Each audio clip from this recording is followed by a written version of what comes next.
Across the sun now. Across the sun now.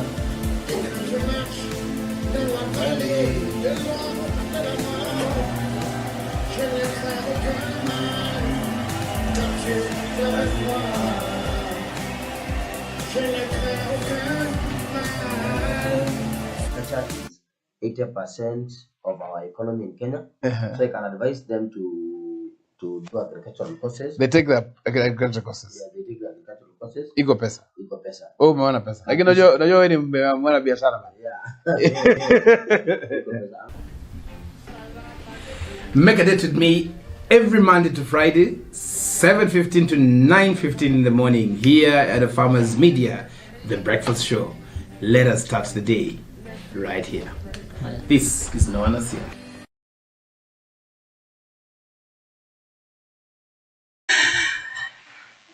Good morning and welcome to the mid-morning show. My name is Mary Oswero. I hope you're doing well this morning. I hope you woke up well. It's a very beautiful Friday morning. I normally say that on Friday I always wake up on a high note because tunaingia weekend. This is a Farmers Media where we connect, learn and grow. I'm so excited about this morning and also about the topic of today. But before I tell you about the topic, have you subscribed to our YouTube channel? Ensure you subscribe to our YouTube channel. At the moment, we are live on YouTube, at Farmers Media, on Facebook, at Farmers Media, on Twitter, at farmers_media, and on our website. Ensure you click www.farmers.com.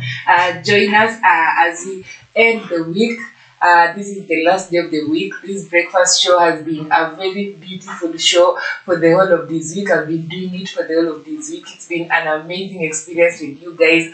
So I'm going to take you through my last topic of the week for the breakfast show. Niwaambie bye-bye nikiingia, go back to my mid-morning show. Anyway, today we are talking about urban farming. This one will affect most of our viewers. I believe that most of our viewers are from urban areas. If you're from a rural area, I don't feel that we don't want you, or there's a way you sideline you. It's only that today we have a new topic, that is urban farming. I'm also interested in knowing how people are farming in urban areas. I don't know, I've not seen most people farming in urban areas, but apparently it's like there are farmers in urban areas who are doing so well. So today we are going to talk to them. And if at all you are also living in an urban area and you'd like to practice urban farming, Farmers Media is here for you. So today's topic is your topic. Ensure you tune in from now up to the end. Usitoke hata kidogo, usibaduke. Ensure you are with us hadi tumalize. So basically, when I talk about urban farming, I basically mean that those who farm in towns.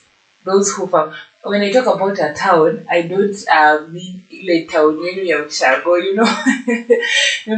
Even in my place we have a town, but now I'm talking about these big towns. Nairobi, Eldoret, Kisumu. Kisumu is a city, so a town. Yeah, so let's talk about urban farming.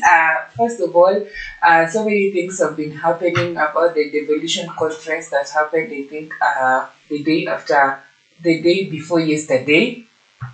So many things. The president talked about so many things that I believe we'll be tackling pole as we continue. It was a very interesting speech. So here in a Farmers Media, we'll try and break it down for you so that you get to know what the president talked about. It was the 10th Devolution Conference, 2023, yes, the 2023 Devolution Conference. I believe it's the first one since the president got into power. But anyway, that is a story for another day. Today, let's talk about urban farming. So what is urban farming?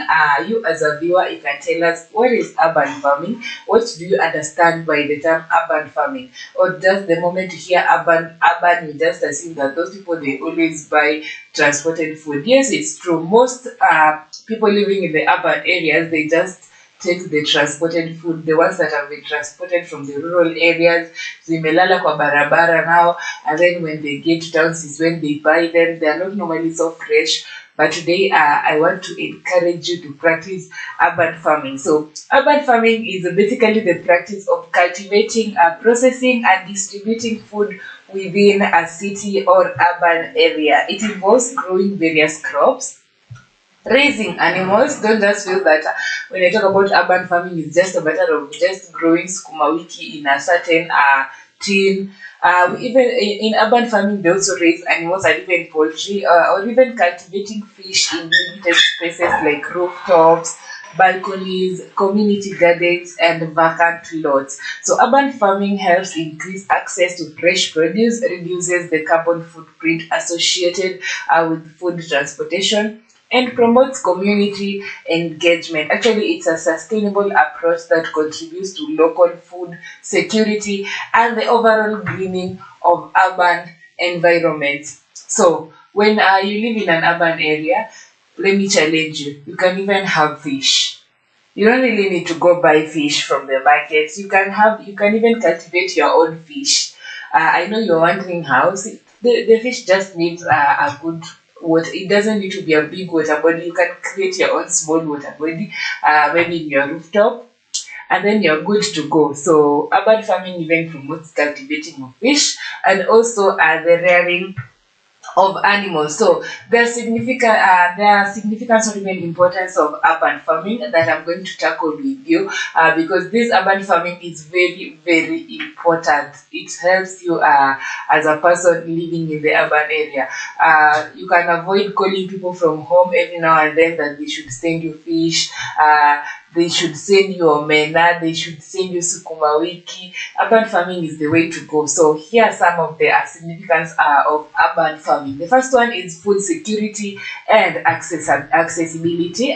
Urban farming enhances local food security by producing fresh, nutritious food in close proximity to consumers. It reduces reliance on distant sources and decreases vulnerability to supply chain disruptions, ensuring a more stable food supply for urban populations. So let's just assume that you've cultivated fish in your rooftop and you also have some sukuma wiki. I don't know if you're familiar with how people can grow sukuma wiki in gunias.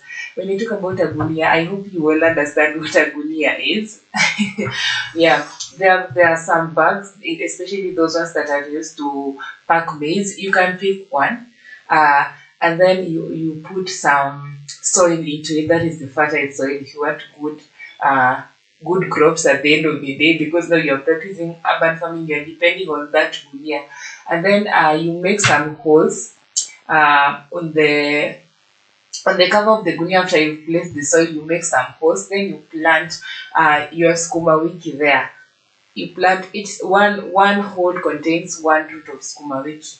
Then you can cultivate your fish next to that place that you planted your sukuma wiki. Then at the end of the day, yes, it will take time, but the moment they do well, imagine you'll be having your fish very fresh from your rooftop, and also your sukuma wiki very fresh from your rooftop. So that is just a way of practicing urban farming, and also the food will be nutritious. It will be so nutritious. You've not planted them with chemicals, so they are so fresh and they are so nutritious and they are so healthy. So urban farming is a way it encourages food security and also accessibility. Then we have reduced food miles and carbon footprint. So by growing food locally, urban farming significantly reduces the distance food needs to travel from farms to consumers.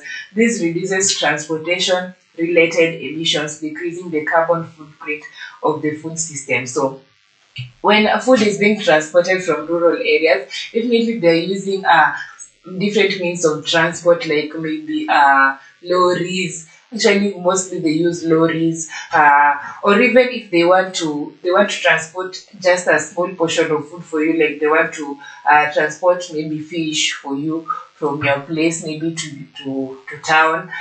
They normally use buses.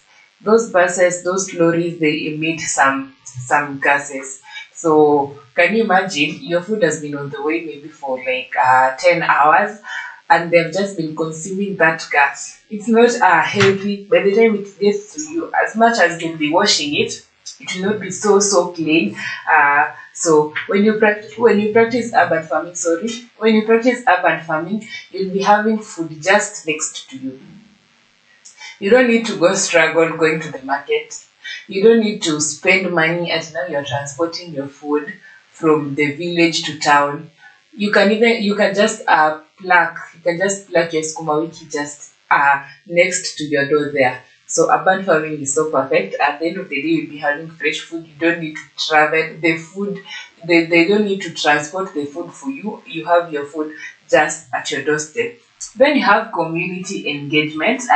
Urban farming fosters community interaction and engagement. It provides a platform for people to come together, share knowledge, and collaborate on common goals, strengthening social ties and building a sense of belonging. So you are there, you have your neighbors. Maybe you've seen a neighbor practicing urban farming and you're also interested, because at the moment you get into a town like Nairobi, for example, people are just looking for money and you're looking for a way of saving that little money that you're getting. So if you practice urban farming, you'll be saving a lot, because now you don't need to go buy things like vegetables, fish in the market, or even milk, because maybe you have cows now where you stay, you're keeping some livestock, or even chicken, yeah, because you can even keep chicken in an urban area. So that way you'll be interacting with your neighbors. Maybe you're interested to know how he or she is practicing that urban farming, how it works for him or her, what he does, so that everything comes out perfect. So, and then you can be meeting to know what are the goals that you have when you're practicing that urban farming. So at the end of the day, you'll even be talking to your neighbors. Actually, there's a joke that normally says that if you're living in an urban setup and then in your house, in your apartment, you just have those single tokens. You have tokens in your house. That token will make you talk to your neighbor, even if you don't like talking to your neighbors. That token will make you talk to your neighbors, because the moment the token will they clear up, ikiisha, you need somewhere that has electricity in order for you to load it again. That is just the same as urban farming. So when you want to practice urban farming, you have to talk to your neighbors. You have to know people, because now there's some apartments, or there's some areas that your neighbors have to give consent for you to practice something there. Because maybe you can be cultivating fish and your neighbors are not comfortable. So in that way, when you're practicing urban farming, you just have to talk to people. So that is a way of engaging with your community. And also, maybe you can practice it, try and practice it in a large scale way. That is, if you have space, so that people can even buy from you. That is just a way of also socializing. And then we have green spaces and biodiversity. So urban farms contribute to greening urban landscapes. They convert underutilized spaces like rooftops and vacant lots into productive green areas, improving air quality, absorbing carbon dioxide, and enhancing biodiversity. You realize that in urban areas, it's so rare to find like a green environment, because urban areas are always busy. Those towns, those cities, they are always busy. You just see vehicles, people are always busy, they have transported food. So when you start practicing urban farming, maybe you are into even planting maize or even bananas. At the end of the day, you have to cultivate that small area that you have, and it will always be green. So it will help create green spaces in urban areas. Then we have education and awareness. So urban farming serves as an educational tool, promoting awareness about where food comes from and how it's produced. It teaches people about sustainable agricultural practices and encourages a deeper understanding of food systems. So, let me talk about cultivating fish. I believe that most people do not really know the stages of growth for the fish. They just buy the fish. You just believe that once the fish is in that water, it will just come out big. You don't know the stages that it went through before it became that big, and before you went to buy it. So when you're practicing urban farming, maybe that way, when you're maybe cultivating fish, that way you'll be teaching people, or even yourself, especially if you are a first timer, you'll be knowing how the fish grows, how they grow until they get to that level that now they can be called fish and then they can be eaten. Because definitely fish starts from they look so small. They just look like the omena when they start growing. So when you're practicing urban farming, especially on cultivating fish, now you know all the stages. That is just a way of educating yourself and also educating those who are interested. And also, there are some things that are being sold for us that are being transported, and we actually don't know how they are grown. Personally, I don't know how cucumber is grown. So if there is an urban farmer who is practicing cucumber farming, maybe now I can visit that farmer and get to know how how that cucumber comes about. So that is also a way of educating other people about urban farming and about the food they take and they don't know where they originate from. And then you have local economic development. So urban farming can create a job opportunity and stimulate local economies. As demand for locally grown produce increases, it can generate income for farmers, gardeners, and those involved in processing, distribution, and retail. So when you're practicing urban farming, definitely maybe you are rearing cows. When you are practicing livestock keeping in an urban area, you get customers who need milk. They don't really need to go to the supermarkets and buy the packed milk. They can be buying the fresh milk from you, direct from the cow. And even you can be selling meat. You can be slaughtering maybe a cow or even a goat and selling it as meat. So that way, you are bringing an income to yourself. And also, when you are into urban farming in large scale, at least a large scale, you can't do it yourself. You need a laborer, you need a helping hand. So you're creating a job opportunity for those people who are coming to help you cultivate, or even those people who are coming to help you look after your animals. Then we also have nutritional benefits. So freshly harvested produce is often higher in nutrients compared to items that have traveled long distances. Urban farming offers access to a variety of fruits, vegetables, and herbs, contributing to healthier diets and improved nutrition. So when you harvest your crops, your fruits, your vegetables fresh from your farm that you have in the urban area, they have good nutrition. They are so nutritious because they did travel along the way. You can't compare a sukuma wiki that have been plucked just on your rooftop, just next to your door, and the sukuma wiki that has been transported from maybe Kisumu or even Siaya to Nairobi. That sukuma wiki that has been transported, it has withered. It's not so healthy because imekimbia kwa barabara like for maybe 8 hours, 7 hours, or even 10 hours, depending on the speed that the driver was using. So when it gets to an urban area, it's not so healthy. It has withered. It's not so healthy. That's why most of the people who depend on the vegetables, on the products that come from the rural areas, the moment they get to the market, you realize that most people, even in urban areas, when they're selling sukuma wiki, it's so rare to find that they're selling it just whole. They have to be cutting it because the sukuma wiki has withered. Who wants to buy a sukuma wiki that has withered? Nobody. So when you compare the one that has been transported to the one that you planted in your farm, the one that you planted in your farm in an urban setup is always so fresh. So it has nutritional benefits. Then you have waste reduction and recycling. Many urban farming methods incorporate composting and recycling of organic waste. This diverts food scraps from landfills, converting them into nutrient-rich compost that can be used to enrich soil and enhance plant growth. So when you're practicing urban farming, let's assume you're just living in an apartment and you have your sukuma wiki there on your rooftop. Definitely you can't be throwing away food waste. You can't be throwing away the food waste. You'll be incorporating them. You'll be taking them and using them as manure because maybe you can't get the manure from the livestock. That is if you're not practicing livestock farming.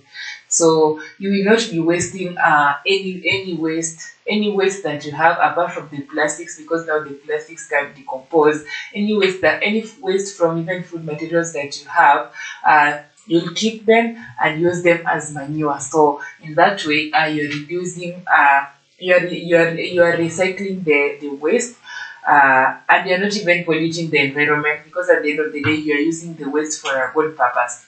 Then you have climate resilience. Urban farms can act as buffers against climate change effects. They provide opportunities for implementing innovative growing techniques such as vertical farming or hydroponics, which can be adapted to changing environmental conditions. I think as you continue, I'll be talking about the vertical farming and the hydroponics.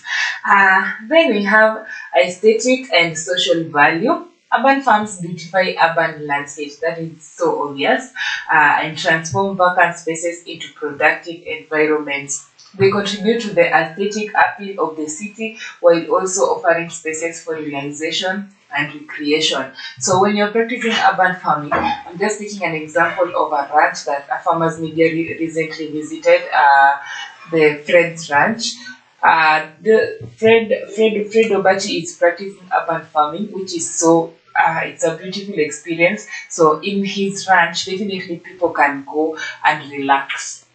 People can just be going there and relax, see the kind of farming that he's practicing, what he's planting. So urban farming can also create space for, if even if you're not practicing it, if you visit a farmer who is practicing urban farming, you will always feel fresh. You will feel that rural feeling.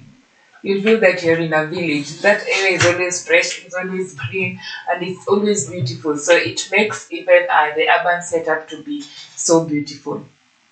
Then you have research and innovation. So urban farming encourages experimentation with novel growing techniques, such as aquaponics and aeroponics. So this contributes to the advancement of agricultural technology and sustainability practices. So urban farming also encourages the use of technology in so many ways. I'll be talking about the aquaponics and aeroponics as we continue. Then you have finally emergency preparedness.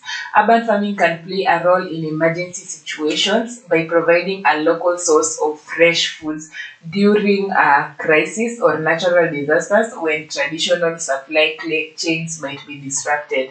So when you're practicing urban farming, when you get to the house and you realize you don't have sukuma wiki and you just have sukuma wiki just next to your door, maybe or even maybe it's something like an emergency, you really needed that type of food, because you know when you need a certain type of food and you can't find it, it's always it always brings some kind of anxiety. So when you practice urban farming, it can really save a lot. Let me just give you it's going to be a weird example, but it can work. So a farmer who is practicing urban farming and is rearing livestock, is a livestock farmer, has milk definitely, and then maybe the neighbor has a problem or needs milk urgently, even you have guests, or even by bad luck, just a child took some poison. You know, milk can help neutralize the poison before you take someone to the hospital. So even maybe your neighbor's child took some poison by mistake or something, because you know children play a lot. You can go to your neighbor who is practicing urban farming, specifically livestock keeping, and ask for milk. That is an emergency. It will help save such emergencies. So in summary, urban farming has a wide range of benefits that extend beyond just food production. It positively impacts the environment, communities, economies, and individual well-being, making it a crucial component of sustainable urban development.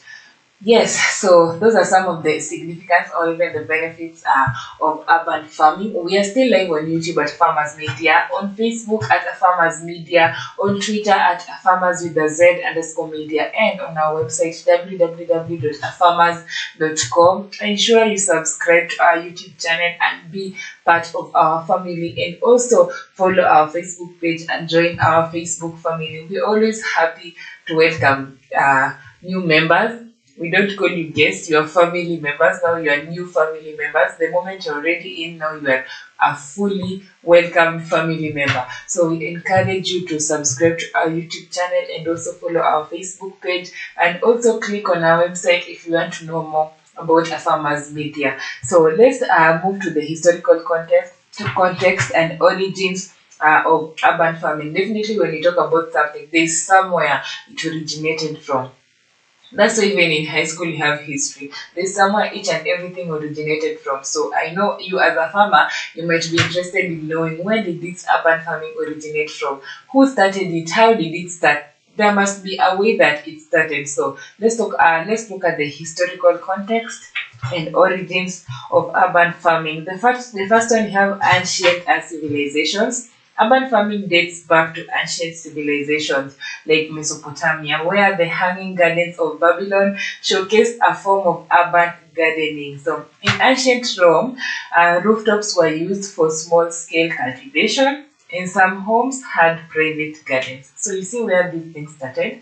It started back in Mesopotamia and also in ancient Rome. Like in Rome, they practice the rooftop farming. They use rooftops to they planted their crops maybe in rooftops. Not now planting on the rooftop exactly. You have to have soil.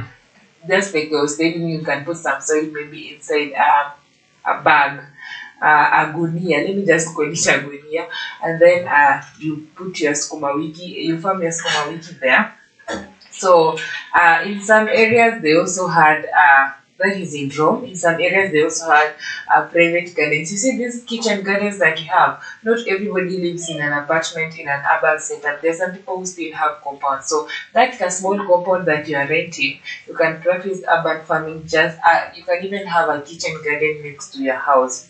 And then we have a medieval and Renaissance period. During the Middle Ages, cities in Europe had walled gardens and orchards within their confines. So, monasteries played a significant role in urban farming, cultivating herbs, vegetables, and fruits. So, the Renaissance period saw the emergence of ornamental gardens in urban centers.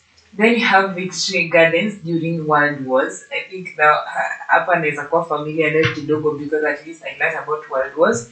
So, in response to food shortages during World War I and II, governments in various countries promoted victory gardens. Citizens were encouraged to grow their own food in backyards and vacant lots to supplement rations and support the war effort. So, during the World War I and the World War II, the governments really promoted urban farming. Like they really encouraged, because now there was war, you could not go buy food. So they encouraged residents to be planting their own foods just next to their houses so that they don't go hungry and they don't starve. Then you have post-industrial revolution.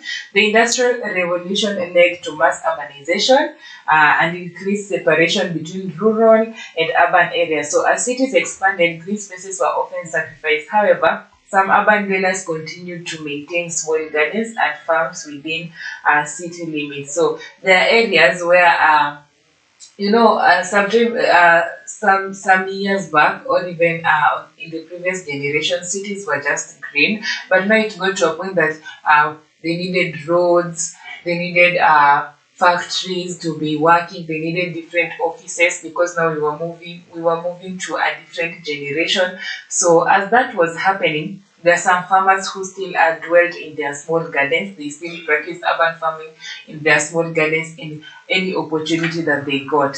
Then we have the late 20th century revival. You realize that we've started from way back during our ancestors, and now we are in the 20th century. So, in the late 20th century revival, the late 20th century saw a renewed interest in urban farming driven by environmental concerns, community engagement, and a desire for healthier food options. So, community gardens and rooftop gardens gained popularity after often focusing on organic and sustainable practices. So, in the 20th century, that is the late 20th century, so many farmers saw it best to practice urban farming because now they needed healthier and fresh foods. Then you have rooftop farming in modern cities. In densely populated cities like New York and Tokyo, rooftop farming gained a momentum as a way to utilize unused spaces for food production. Innovations in hydroponics and vertical farming allowed for efficient cultivation in limited areas. So I'm going to talk about the cities in our country. People started practicing urban farming in cities like Nairobi, Mombasa, and also Kisumu, because now they saw that actually the cities were densely populated, so rooftop farming was the best type of urban farming that you could practice during those times. Then you have resilience and sustainability movement. So we are in the 21st century now.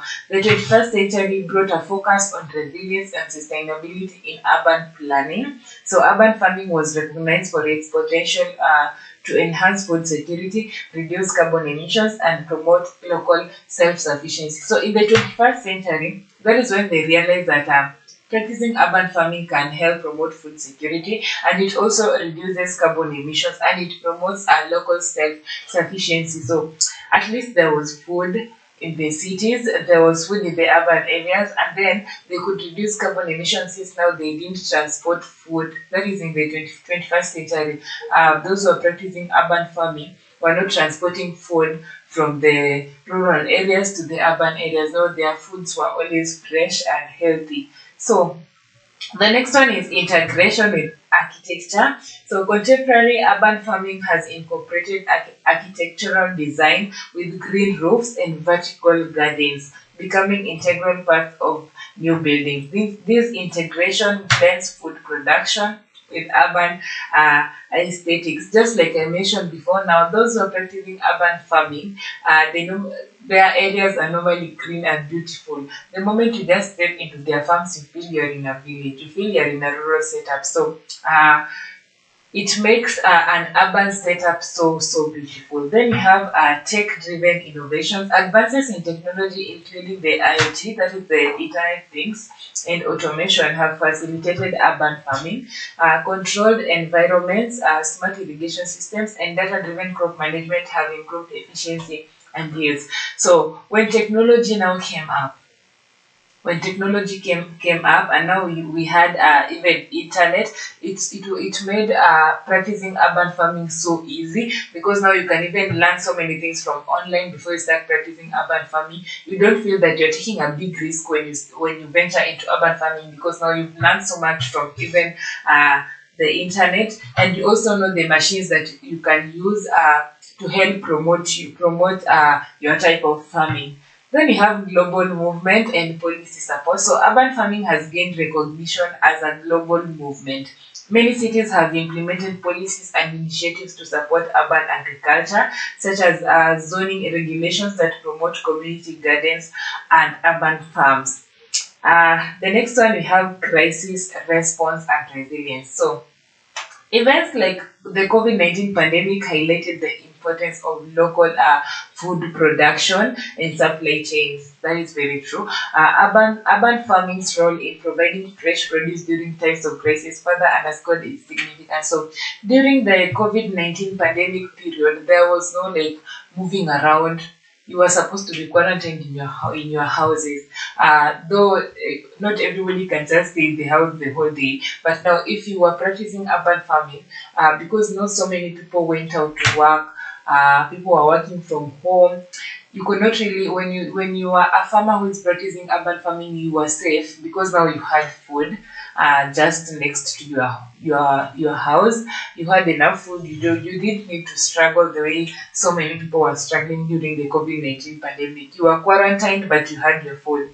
Then finally, we have education and advocacy. So non-profit organizations, educational institutions, and advocacy groups have played a vital role in promoting urban farming. So offering training, resources, and platforms for community engagement. So actually, there are different institutions that offer training concerning urban farming. That is, if you want to venture into urban farming and you don't know how to go about it, there are institutions that train people on how to start urban farming. So they educate you, they tell you what you need, what you can do so that it works, you succeed in urban farming. So there are institutions that are the non-profit organizations. So when I talk about non-profit organizations, actually when you go for such trainings, you don't even pay. And just go there, they educate you, get to learn something concerning urban farming, in that by the time you're leaving that training, you have enough knowledge to even venture into that type of farming. So in summary, urban farming has evolved over centuries, influenced by changing societal needs, technological advancements, and environmental concerns. Its historical context reflects a continuous effort to integrate food production into urban landscapes, leading to its current significance in promoting sustainability, community well-being, and local resilience. So I think by now you know where the urban farming started. It started back then with our ancestors. We've gone a step by step until we got into the 21st century and how right now it's applied. So that is basically the historical context of urban farming. Yes, it's an exciting process. Just knowing where urban farming started, just knowing how it got to where we are right now, because even up to now, people are practicing urban farming. I know as a farmer, you didn't know that this is something that started back then. Most people don't believe that back then there were urban areas. When you look at even the photos, the pictures that were taken back then, you just feel that everywhere was a village. I normally hear my mom saying that there was a time Nairobi was Nairobi, yet nowadays Nairobi is no longer Nairobi. And when you look at the pictures, you just feel that even that time that she said that Nairobi was Nairobi, Nairobi just looked like a rural area. But anyway, it was still an urban area. So at least by now you know where urban farming started, how it got to where it is now that we are in the 21st century. So we are moving to the benefits of urban farming in environment, in an environmental setup. There are different benefits of urban farming in different sectors. So we'll be starting with the environmental setup. But before we continue, we are still live. Let me remind you, we are still live on YouTube at Farmers Media, on Facebook at Farmers Media, on Twitter at Farmers with a Z_media, and on our website www.afarmers.com. Ensure you click on our website if you want to know more about Farmers Media. Ensure you subscribe to our YouTube channel so that you become part of the family, and also follow our Facebook page. This is still a Farmers Media where we connect, learn, and grow, and this is still the breakfast show. So we are moving to the benefits of urban farming in an environmental setup. We have different benefits when it comes to an environmental setup. First of all, let's talk about reduced carbon footprint. So, urban farming minimizes the need for long-distance transportation of food, which reduces the carbon emissions associated with food miles. This results in a smaller carbon footprint for the urban food supply chain. So when you're practicing urban farming, your food will not be transported from a rural area to an urban setup. You'll be having your food just at your doorstep, so it will reduce carbon footprint, because now when they're transporting the food, definitely there are gases that are emitted from the vehicles that are transporting the food. The gases go directly into the food that they are transporting. The food gets to an urban setup when it's no longer fresh. So that way, the first benefit of just that urban farming is that it reduces carbon footprint. And then we have improved air quality. So plants cultivated in urban farms help filter and purify the air by absorbing pollutants and releasing oxygen. This contributes to improved air quality, especially in densely populated areas with high pollution levels. So in an area, when you get to an area where they practice urban farming, I'm repeating again, you just feel that there's always fresh air. You just feel that you're in a rural setup, because now those crops, when you're practicing urban farming, the crops, they just purify the air, because they absorb the pollutants and they just release oxygen. So everything is just always fresh. You just feel that you're in the right environment when you're practicing urban farming. Then we have carbon sequestration. So urban farms, especially those with trees and perennial plants, act as carbon sinks, absorbing carbon dioxide from the atmosphere and storing it in vegetation and soil. It helps also mitigate climate change. The next one is stormwater management. Green spaces created by urban farming can absorb and manage rainwater. They reduce the risk of flooding and erosion, and they prevent excess stormwater from overwhelming drainage systems. So when you're practicing urban farming, definitely you have a green space. You know, in an urban setup, it's so difficult to find a green space. So when you're practicing urban farming, you have a green space because at the end of the day, when it rains, your crops will be just, your soil will be absorbing the water well. And also when you're practicing urban farming, you need water. So it'll be any rain that comes, any opportunity that you get that you can use to collect the rainwater, you'll try and collect it as much as possible because you need to use it in your farms or even to feed your livestock. So that way you'll be preventing excess stormwater from overwhelming the drainage systems. Then we have the heat island mitigation. So vegetation in urban farms provides shade and helps reduce the urban heat island effect, where cities are significantly warmer than their surrounding rural areas due to human activities and heat absorbing surfaces. So when you're practicing urban farming, definitely you have trees around. And the trees, they bring some kind of fresh air, and people can even rest under the trees. That is when you're practicing urban farming. So you'll always feel the freshness, and you can also get enough shades because it's so difficult to get shades in cities. You'll always get enough shades that you can rest. You can even rest under the trees because now there's shade there. So practicing urban farming is so good in that it will now give you peace. Actually, when you're resting under shade, there's some kind of peace. So there's always you're not being hit by the sun because now you have trees around, everything is fresh, you have a green environment, so it brings some kind of peace. Then we have biodiversity enhancement. Urban farms create microhabitats for various plants and animal species, promoting urban biodiversity. This is particularly important as urbanization often leads to habitat loss. The next one we have is soil health improvement. Urban farming encourages soil health through practices like composting and cover cropping. Healthy soils retain water better, improves nutrient cycling, and support overall ecosystem health. So when you're practicing urban farming and you have cover crops, when you plant cover crops, definitely there will be no soil erosion. Your soil will always be fertile, your soil will always be healthy and in the right structure. And also, just because you're not wasting any type of waste, even those food materials that you feel that are waste, when you're not wasting them, you're not polluting the environment. You'll just be using all the waste materials that you get even from your kitchen on your farms. That way your farm will always be fertile and it will always have the right structure and it will always be healthy. So it promotes the soil health. Then we have water conservation. Techniques like drip irrigation and rainwater harvesting used in urban farming optimizes water usage, reducing the demand on municipal water supplies and conserving this precious resource. Actually, when you're in an urban setup and you're practicing farming, when it rains, you'll be struggling. You'll always try your best to collect enough rainwater to use in your farms.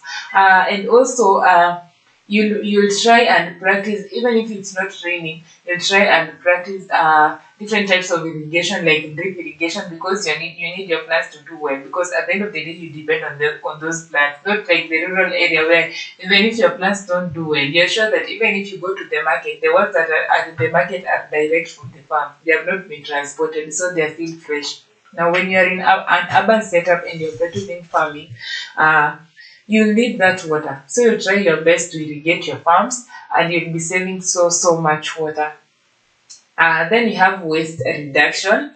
Urban farms can incorporate organic waste into composting systems, diverting food scraps from landfills and creating nutrient-rich soil amendment. I think I've already talked about that. Then let's talk about pollinator support.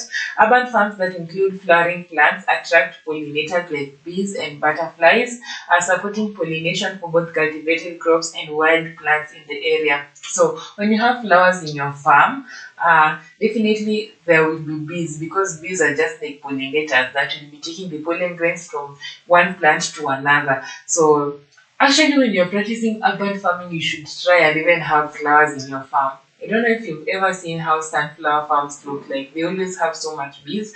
And when you're practicing urban farming, try your best and have maybe the flowers around, because pollinators will always be there to help you. Then we have erosion prevention.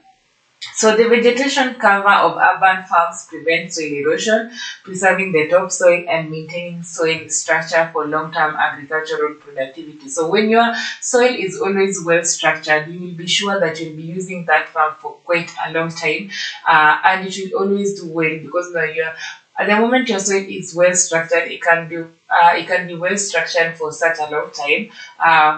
And the next time you want to see if it's still good or not, maybe you can test your soil and know whether the soil has changed. But the moment you know that your soil is well structured, it's healthy, it can retain water, that is after planting the cover crops, it can retain water, it has good moisture, your plants will do well for quite a long time in that type of soil.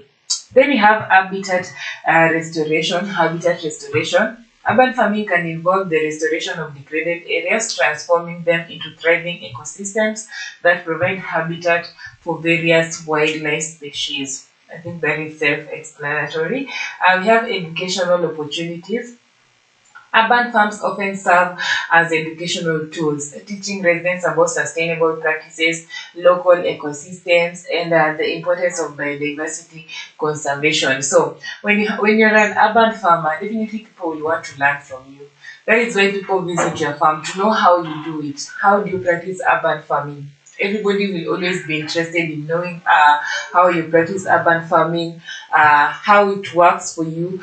Yes, so urban farming is definitely the way to go because now you'll be attracting people. Friends Ranch attracts people. They always want to know how everything works in his farms, how the fruits or even the crops do well, how he keeps the livestock in that they give him enough products, good products, quality products. So when you even practice urban farming, you even forget about going to the market and buying products that you can use, the food products maybe. So I'd encourage each and every one of us in an urban setup to practice urban farming because definitely it's the way to go.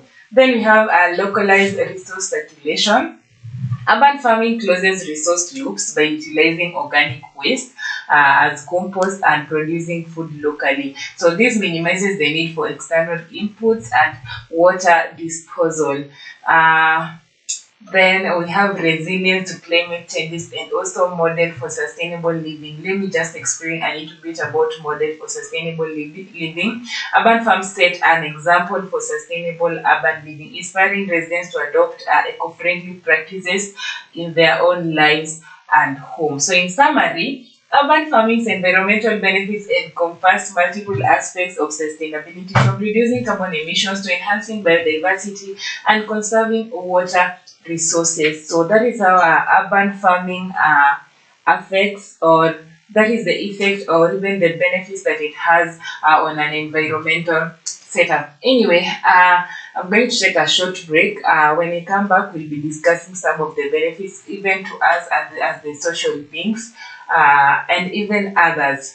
We haven't yet finished with this topic. This topic is a very interesting topic, and I think most farmers are interested in this topic. So we'll be back with more in a few.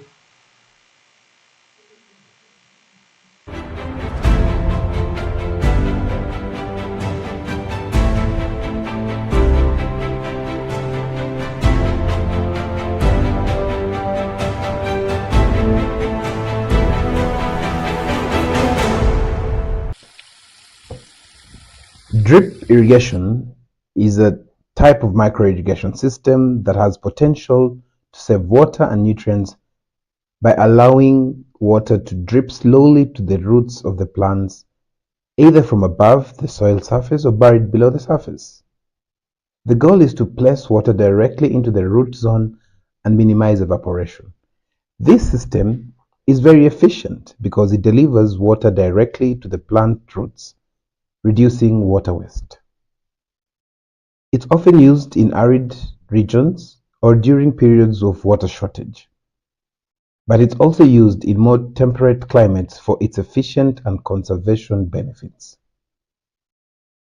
Common uses include vegetable gardens, flower beds, trees, shrubs, and agroforests.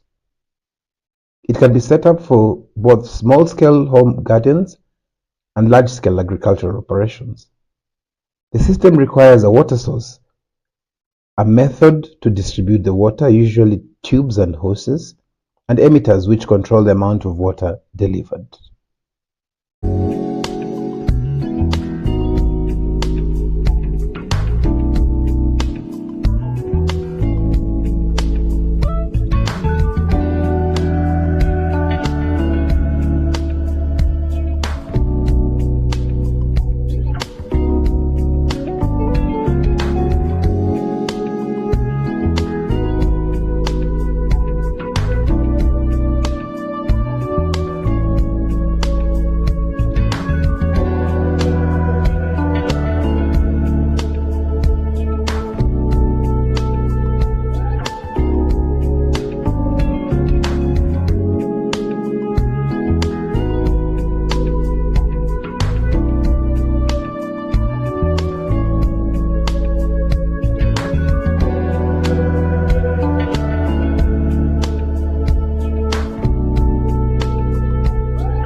Welcome back to the breakfast show where I hope sikukuwa nimesema mid morning before. Welcome back to the breakfast show. This is a Farmers Media where we connect, learn and grow. My name is Dame Mary Oswero. Today we're having a very interesting topic. We are still continuing with urban farming. It's a very interesting topic, but before I move into the benefits, before I start talking about the benefits of urban farming on the social environment, ensure you subscribe to our YouTube channel, and also remember that we are still live on YouTube at Farmers Media, on Facebook at Farmers Media, on Twitter at @farmers_media, and on our website www.afarmers.com. Please subscribe to our YouTube channel and also follow our Facebook page so that you become part of the family. We love welcoming new members. So the moment you may subscribe or you follow our page, you become part of our family. Tunakupea kachai kidogo as we continue, but ukisha kunywa chai mara moja ujue sasa we just start learning about farming. We don't drink tea here every day. So let's move to the social benefits when it comes to urban farming. We have several of them, so I'm just going to be breaking them down into pieces pole as we continue. The first one is community engagement. So urban farming encourages people to work together towards a common goal. It fosters a sense of community by providing a space where individuals can interact, share knowledge, and collaborate on gardening and farming projects. You realize that those who are practicing urban farming in large scale, they have partners. They are not doing it by themselves. So in that way, they are engaging with each other and also engaging with the community, because if you are practicing urban farming in a large scale setup, you'll also be welcoming other people to see what you're doing so that they also learn from you. So in a way, you are engaging with the community. Then you have the cultural exchange. So urban farms often brings together people from diverse backgrounds, fostering cultural exchange and understanding as they share their traditional farming methods, recipes, and food cultures. So this is just like a challenge when you're in an urban setup. People are from different environments, from different communities, from different tribes. So different people grow crops differently. So when you're practicing it in an urban area, maybe you have neighbors who do it differently. They can teach you, yes, how to do it differently. You'll also learn from them how they do it in their culture. because now if at all there's a way you people you cultivate fish, or there's a way you people you rear your livestock, and it's different from the way your neighbor is doing it, you'll learn, and you know at the end of the day you know their culture, and you'll even feel that now you're even from that tribe. So urban farming is so important now that people come from different races. So when you get to an urban setup, when you start practicing different types of farming, you get to know how different people do it in their places. Then we have education and skill development. So urban farms offer opportunities for hands-on learning about agriculture, horticulture, and sustainable practices. So this empowers people with practical skills that can be used for personal gardening or future employment. If you don't know horticulture, if you don't know, I think there's a difference between horticulture and floriculture. Tell me in the comment section which one is for planting flowers. I'm always interested in knowing how they plant flowers, by the way. So when you have a skill on urban farming, you can be teaching others, and you can be offering others who are interested an opportunity to learn from you and know how you do it. You don't just talk to them like verbally, you also train them on how to do it practically, and at the end of the day you will all have that skill, and you'll be saving each other from using the expenses when buying maybe food from the market. Then we have health and well-being. So engaging in urban farming encourages physical activity, exposure to nature, and an outdoor time. It has positive effects on mental health by improving a therapeutic and calming environment. Just imagine you're practicing urban farming.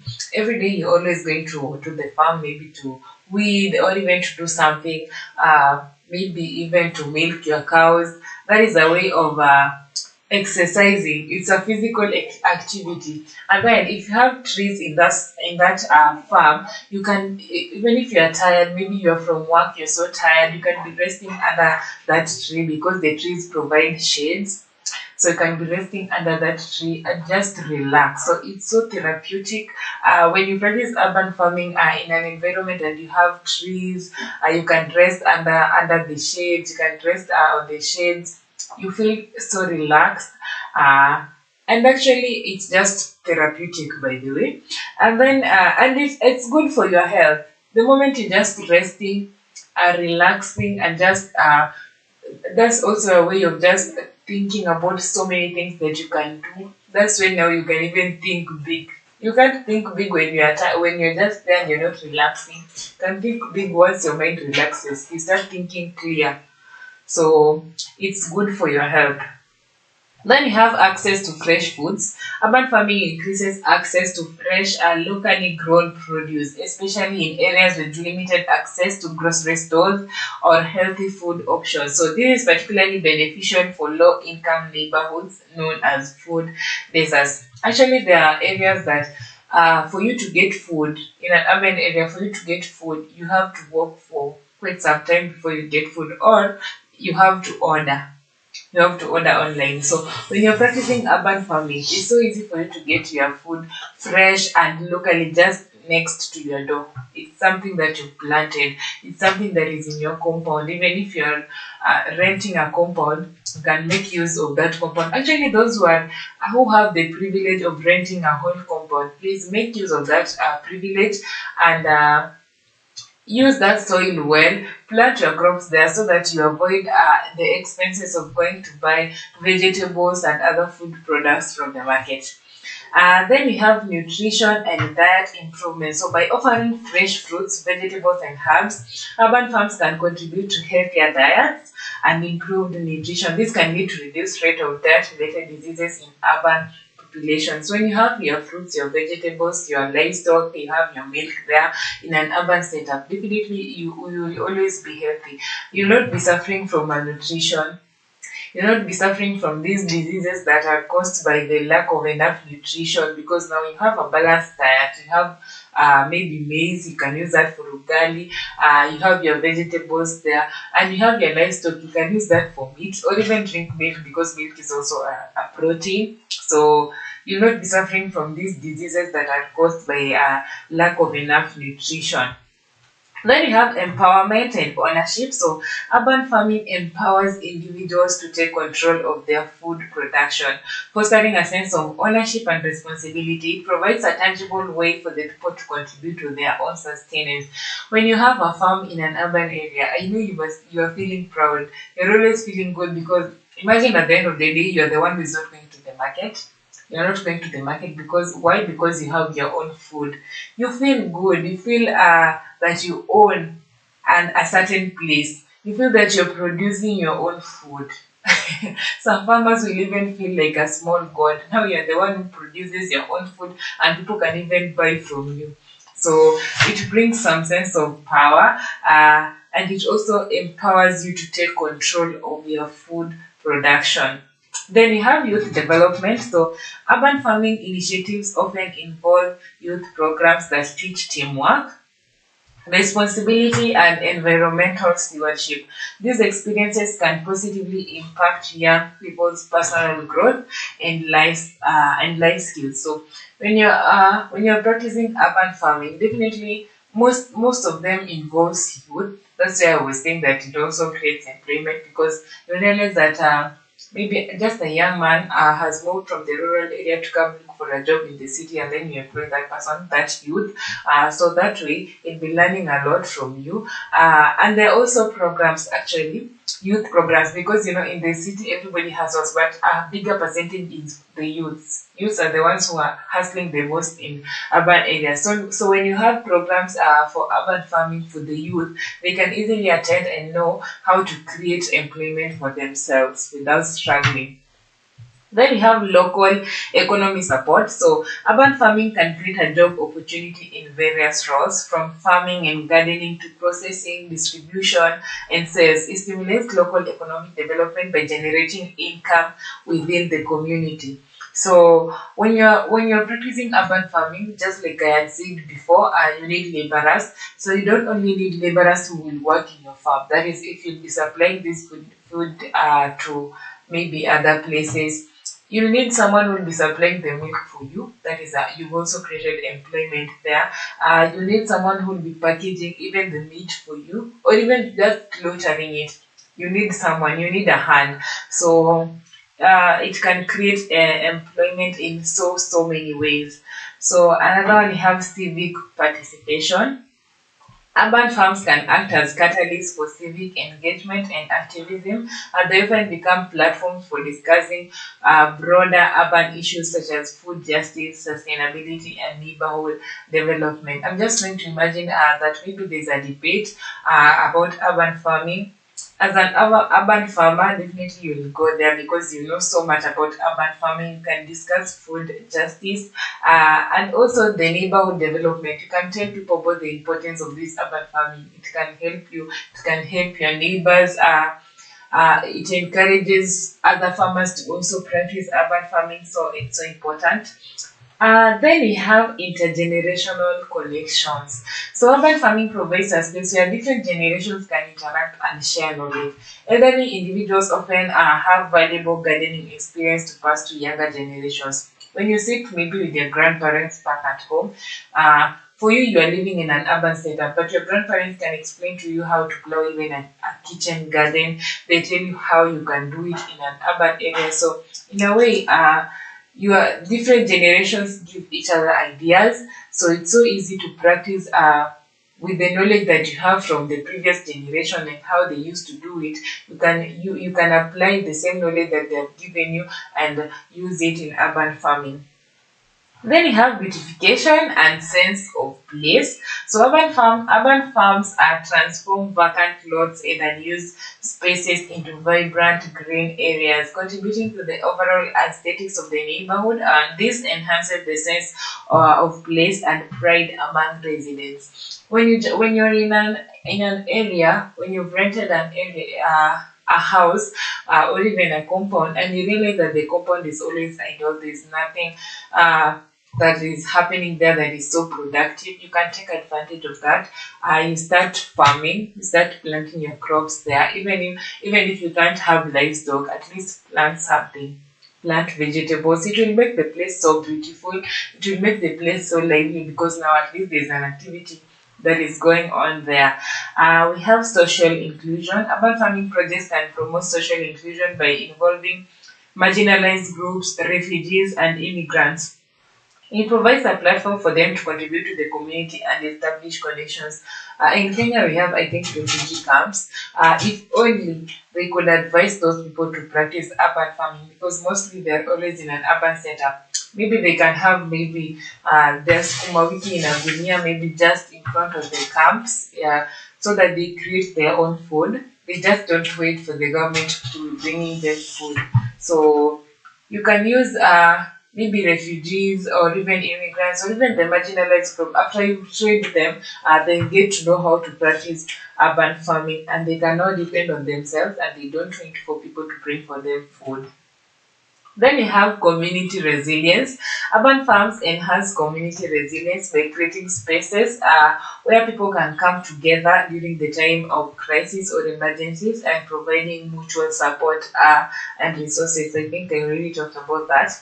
Finally, we have cultural preservation. So in some cases, urban farming allows for the preservation of traditional agricultural practices that might otherwise be lost in urban environment. And in summary, urban farming social benefits are wide-ranging and extend beyond food production. Yes, they encompass community building, skill development, improved well-being, and a greater sense of connection to one's environment and neighbors. So when you're practicing urban farming, there are so many benefits. At the end of the day, you'll be interacting with people, you get to educate people and even educate yourself and even learn from other people.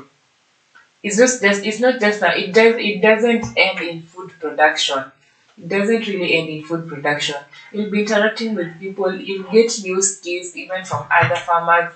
You realize that other farmers have skills that you do not have, or even you have skills that they don't have. So you're just educating each other. It doesn't really end on food production, and you're also creating employment. Then we also have the benefits of urban farming in the economic world. So urban farming offers a range of economic benefits that contribute to local economies and livelihoods. So here is a way. Here are some of the benefits that urban farming has on economy. Sorry. The first one is job creation. So urban farming generates employment opportunities in various sectors. These include farming, gardening, processing, distribution, marketing, and sales. So this can be especially impactful in areas with limited job prospects. So when you're an urban farmer, just like I mentioned before, you need a laborer, someone to be helping you in your farm. Then you need a gardener, maybe.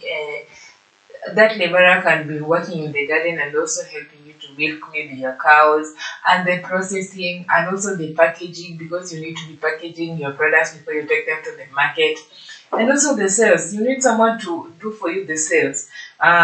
So basically you are creating employment for around 4 or 5 people. That is a way of helping the community. After you've created that employment, so these 4 or 5 people, they can be having their income, and it will even reduce even the crime rates in the society. You realize that those individuals who are always into this crime thing, those are people who are not employed.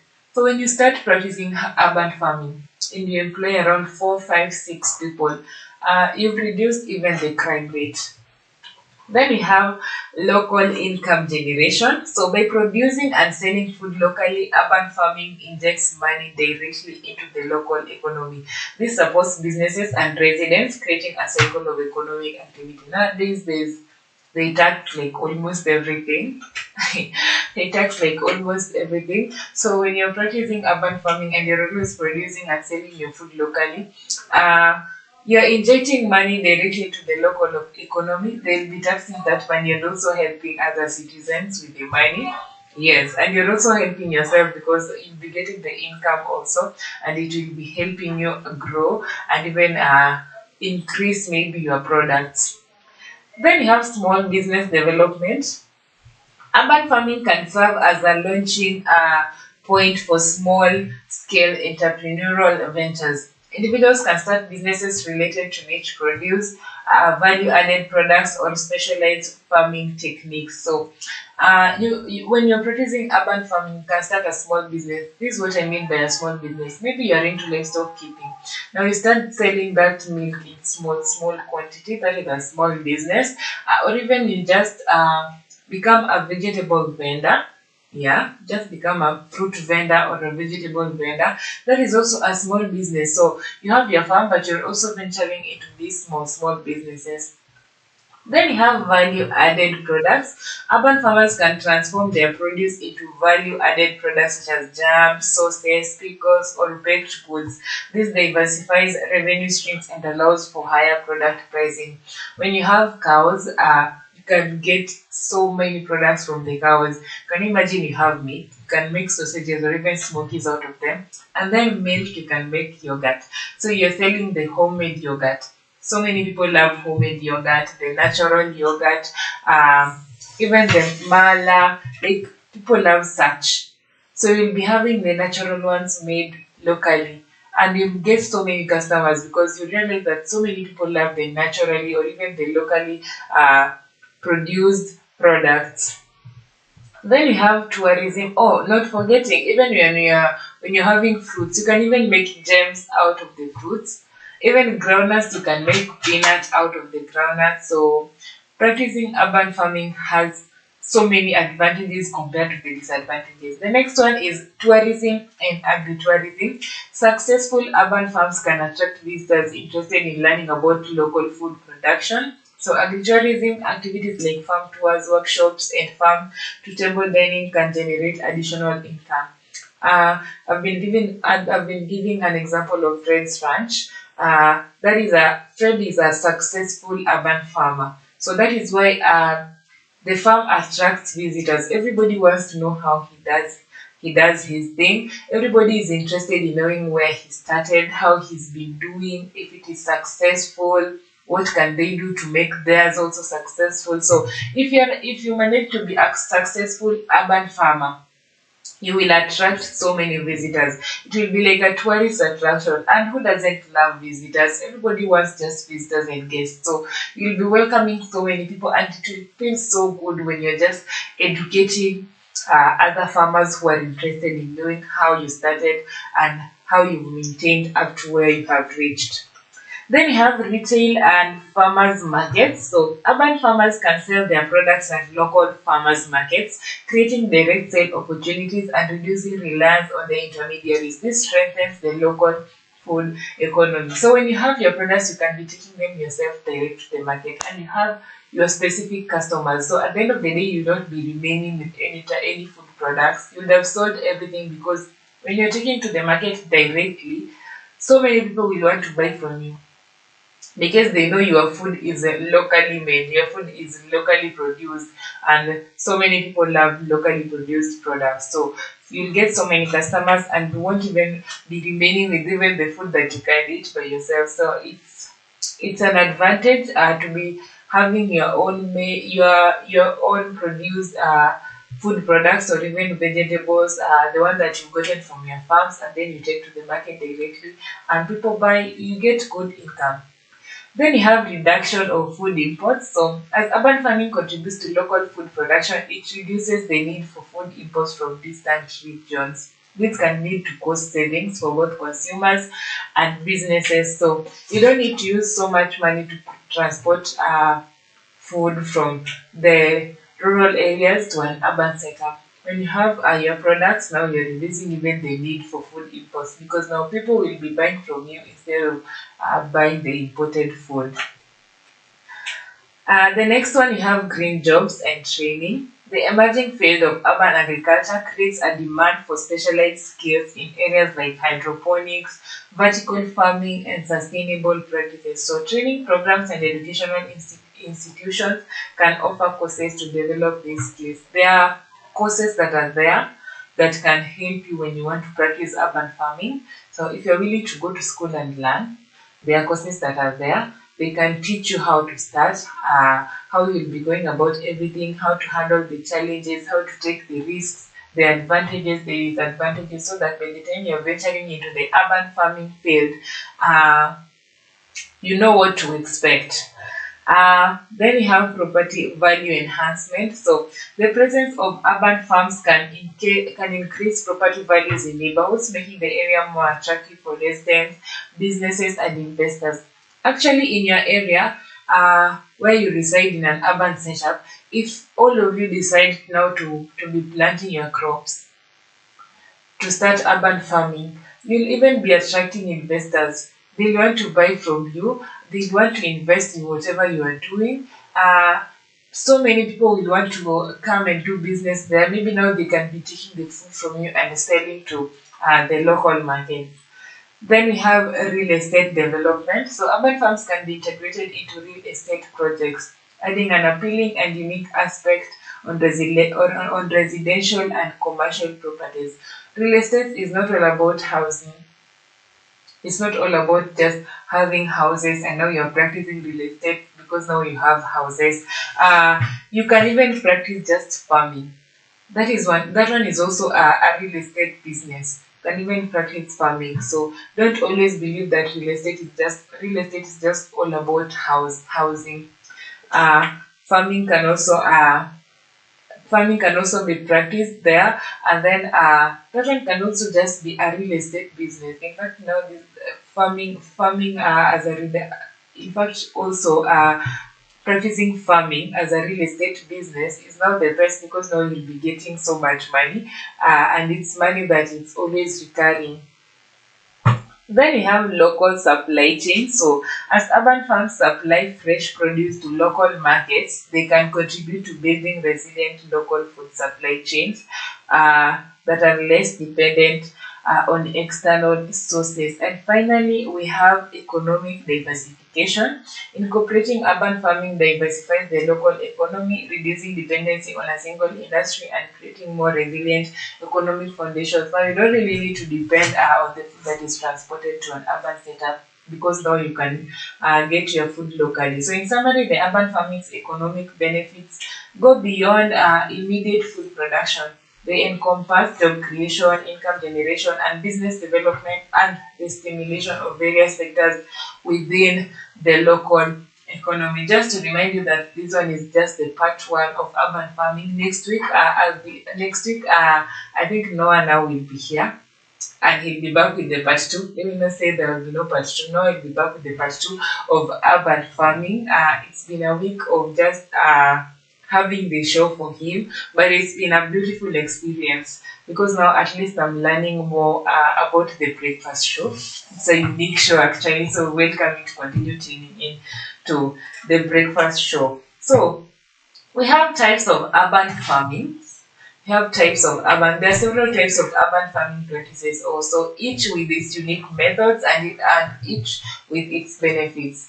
When I talk about urban farming, it's just not cultivating just your crops. There are different types of urban farming. The first one is community gardens. Community gardens are shared spaces where residents collectively grow fruits, vegetables, and herbs. They foster community engagement, education, and the exchange of gardening knowledge. So community members often have individual plots within the garden.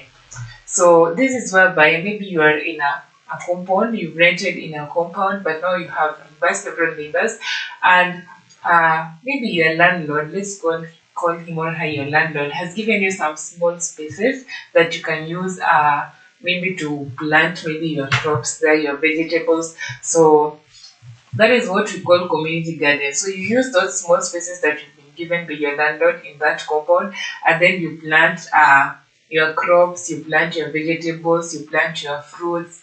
So that is basically community garden. That is where residents share spaces. Then we have rooftop farming. I think I've talked about rooftop farming a lot. Rooftop farming utilizes building rooftops for cultivation. It maximizes limited urban space and can incorporate various techniques like container gardening, hydroponics, and vertical farming. Rooftop farms can supply fresh produce to nearby residents and businesses. So you can have your container, in your rooftop, and then now you plant your skuma wiki inside those containers. So that is basically rooftop farming. Just utilize the rooftop building for cultivation. You don't cultivate on the floor of the rooftop. You maybe have containers, you have your gunias. You just look for a way of planting your crops inside a container or even inside something. At the end of the day, as long as it's in the rooftop, that's what we call rooftop farming. Then you have vertical farming. So vertical farms use stacked layers or shelves to grow crops in controlled environments. Controlled lighting, temperature, and nutrient delivery optimize crop growth. It's space efficient and allows year-round cultivation, reducing the need for large land areas. Sorry. So then you have indoor farming. So indoor farming involves growing crops within enclosed structures like warehouse, shipping containers, or converted buildings. I don't know if you've seen crops that are grown inside a shipping container. That is just basically an indoor farming. You just get a container and then you place it somewhere and then you cultivate maybe the soil inside and then you grow your crops inside there. That is indoor farming. It offers climate controlled conditions, protecting crops from weather extreme and pests. So this type of indoor farming protects your crops from the pests and also from the extreme weather conditions. Then we have aquaponics. So aquaponics combines aquaculture, that is fish farming, and hydroponics, that is soil-less plant cultivation. So fish waste provides nutrients for plants, and plants help filter and clean the water for the fish. It's a symbiotic system that maximizes resource utilization. Actually, practicing aquaponics is interesting because you're now having crops and fish at the same time and they're helping each other because the fish waste is providing nutrients for your plants and now your plants are growing well and then the plants help filter the clean water for the fish. What do you think about that? Practicing aquaponics is the most interesting one. I think now that is the most interesting type of urban farming that I've seen. Then we have hydroponics. So hydroponics involves growing plants in nutrient-rich water instead of soil. Nutrients are delivered directly to plant roots, allowing for faster growth and higher yield. So it's water efficient and requires less space compared to traditional soil farming. So hydroponics is basically growing plants in a nutrient-rich water. Now you don't need soil here; you just need water with enough nutrients. Aquaponics and hydroponics is so interesting because imagine you don't need soil. You just need the water. As long as you have the water and the water have nutrients, you're good to go.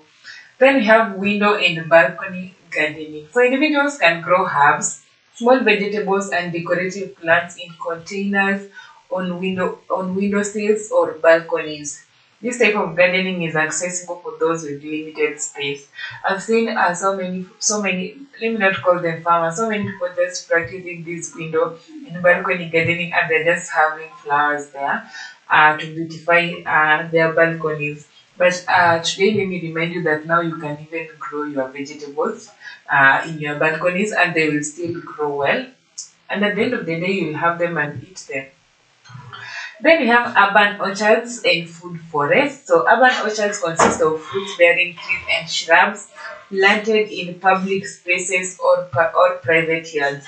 Food forests mimic natural ecosystems with a mix of edible plants, trees, and shrubs, providing a diverse and sustainable food source. So this is where you can be planting the fruit trees, and then you have the food forests. It's just a mixture. It's also a beautiful type of farming. Then you have guerrilla gardening. So guerrilla gardening involves planting crops or ornamental plants in neglected or abandoned public spaces without permission. It aims to beautify and reclaim urban areas while promoting green spaces. Actually, this type of urban farming, the guerrilla gardening can be practiced in town. Like basically, it's just in the CBD, in the middle of the city. You can practice guerrilla gardening because it will make the area so beautiful that will even attract even those who are just those who are just living around the city, around the CBD, will be attracted by the gorilla gardening.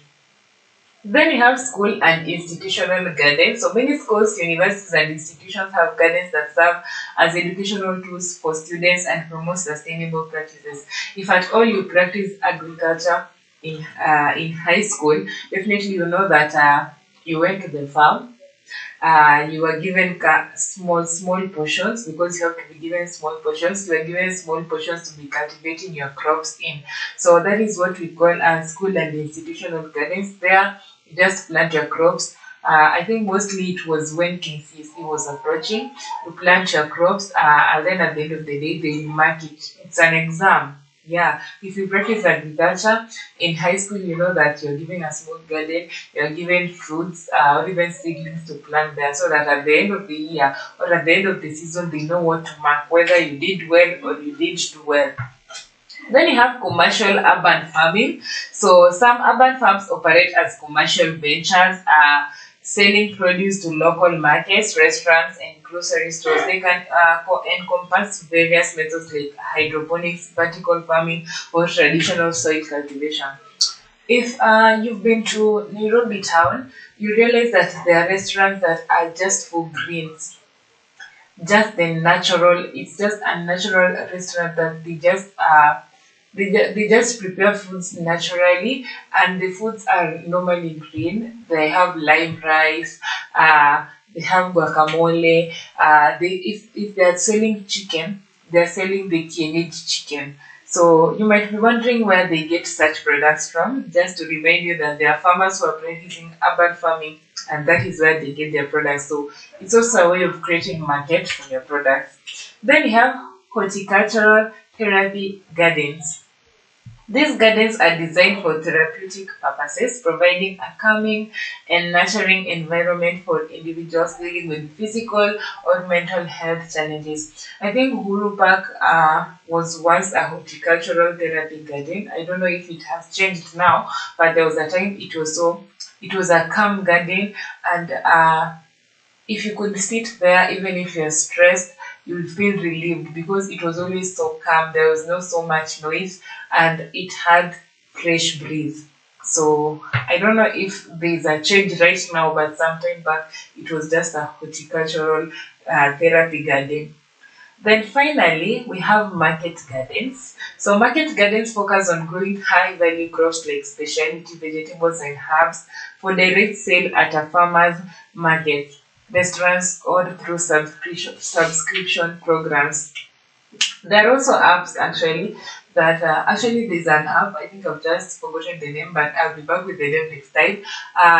If you click on that app, you can just order natural vegetables, like the healthy ones.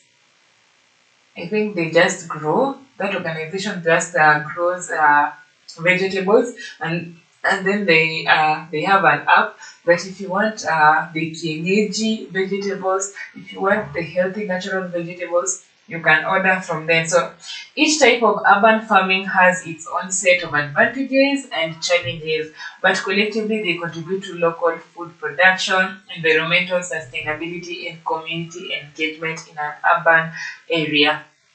So, no matter how good something is, there are always challenges. So, urban farming faces a range of challenges that can vary based on location, scale, and specific practices. Now, before we get into the challenges, I'd like to remind you that we are still live on YouTube at Farmers Media, on Facebook at Farmers Media, on Twitter at Farmers with the Z_media, and on our website www.farmers.com.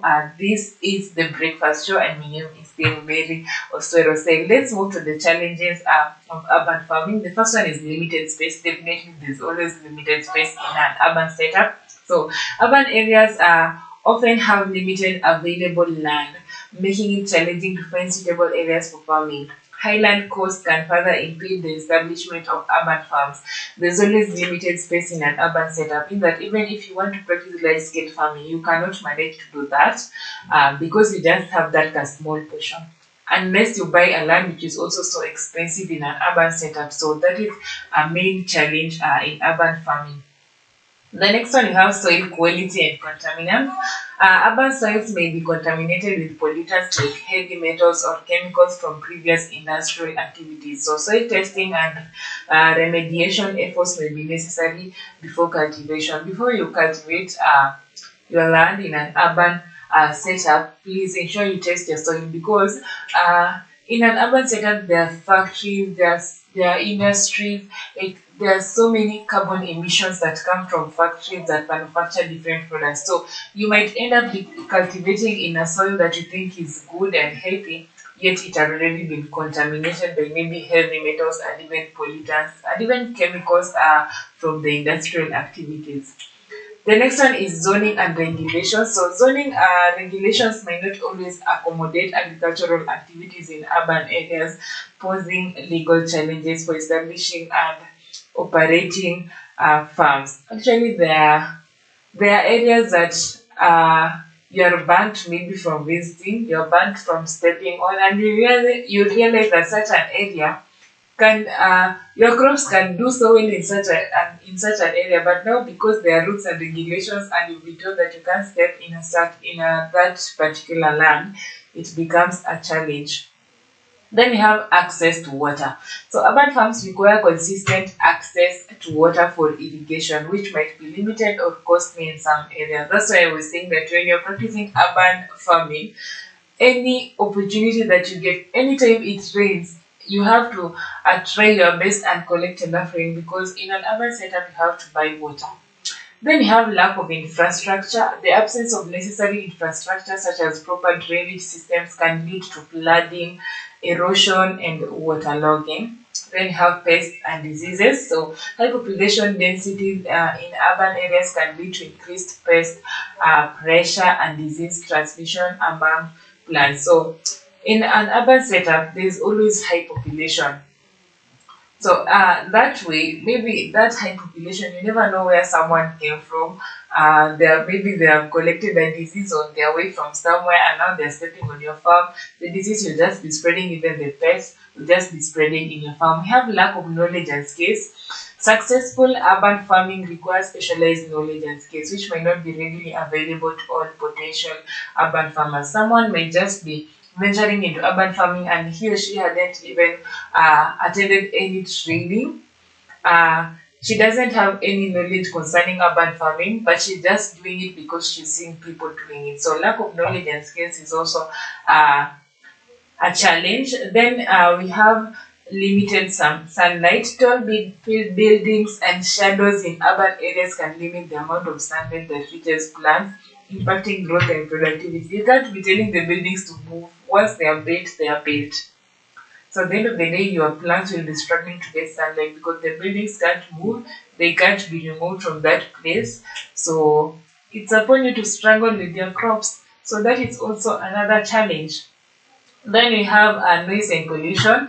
Urban environments often have high levels of noise and air pollution, which can negatively affect plant growth and well-being, especially on the pollution. Noise, maybe noise the plants can tolerate, only the animals can't maybe tolerate pollution. That has been the part one of urban farming. It's been a very interesting topic, educative topic. I've got to learn, and I've learned a lot from today's topic also. I hope you have also learned. I normally say that we're here to learn. As you learn from me, I also learn from you. And some of these topics, I also learned from them. Like today, the most interesting part of this topic was just knowing the historical context of urban farming, where urban farming started. And I just realized that it started way back during our ancestors' time until now we go to the 21st century. So it's been a beautiful show. It's been a beautiful week. It's been so beautiful and nice hosting the breakfast show. Just joining the breakfast show family. It's been an amazing one. Thank you so much for being with me throughout this week as I was standing in for Noah Nasiali. I'll miss the breakfast show family definitely because kuamka mapema, having a team that is waking up so early, it's so nice and beautiful just waking up and talking to people. Maybe I'm the first person to talk to you in the morning. Maybe when you wake up, you just stream into a farmer's media, and I'm the first person to talk to you. That feels nice when I'm the first person to talk to you. So I've enjoyed hosting the breakfast show during this week that I've been with you from Monday up to now. It's Friday, so I really thank you so much.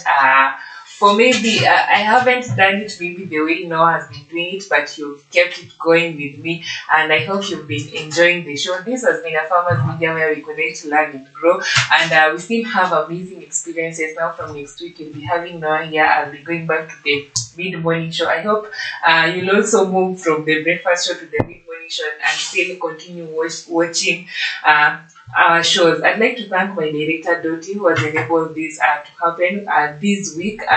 Amenisukuma sana. I'm not a morning person, but at least I have her. So she has pushed me so much to do the breakfast show this week. So I really appreciate our director Dottie and everyone else who have been behind the scene and ensuring that these shows go on air every single morning. So it's been an amazing week. And now it's time for me now to get into the weekend, and then next week we'll meet in the mid-morning show. But now for today, please remember to tune in. We have the mid-morning and the farm trade show. So mid-morning we'll be having the mid-morning with Regina Ayanai. Ensure you watch. And also that is from 11 to 1. And also the farm trade show with the Gyosh Mbugwa from 3 to 5. Please ensure you also watch. A farmers media gets to teach you about different topics that you are definitely interested in, and you'll be learning a lot from them. So that has been it from the breakfast show. My name is Mary Oswero. Enjoy the rest of the day.